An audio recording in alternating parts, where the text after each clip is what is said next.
Sumatera Selatan menyimpan peran besar sebagai lumbung kopi nasional. Namun di tengah melimpahnya potensi, selera masyarakat terutama generasi muda masih yang beralih pada kopi instan. Kopi cepat saji memang praktis, tapi kandungan gulanya yang tinggi bisa berdampak buruk bagi kesehatan. Kondisi inilah yang mendorong lahirnya gerakan literasi kopi di kalangan muda.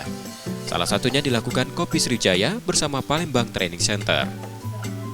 Melalui pelatihan meracik kopi dan pemahaman dasar tentang kopi, siapapun bisa belajar menjadi barista, sekaligus memahami proses panjang dari biji hingga cangkir. Lebih dari sekedar meracik, pelatihan juga menanamkan semangat untuk kembali ke akar menjadi petani kopi yang modern dan membanggakan. Harapannya, Sumatera Selatan tak hanya dikenal sebagai penghasil kopi, tapi juga sebagai rumah bagi petani-petani muda yang sukses dan inovatif.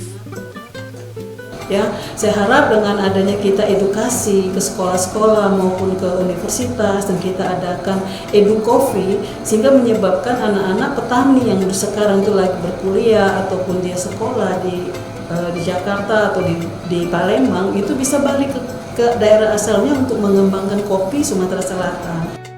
Zeki, seorang mahasiswa peserta pelatihan menjadi contoh semangat itu. Terlahir dari keluarga petani kopi, ia kini tertarik menggali lebih dalam tentang kopi dengan tekad melanjutkan perjuangan orang tuanya.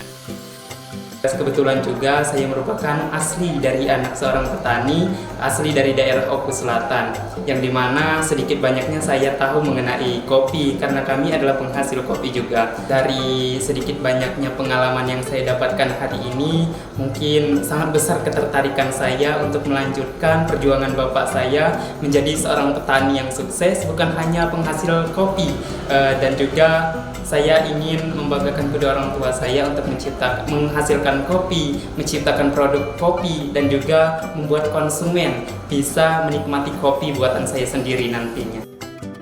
Generasi seperti Zeki diharapkan terus tumbuh. Mereka yang tak malu kembali ke kebun, namun juga mampu membawa kopi Sumsel menembus pasar dunia.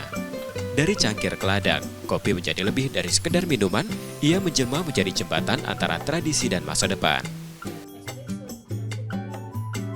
Muhammad Reza Pahlevi, Kompas TV, Palembang, Sumatera Selatan.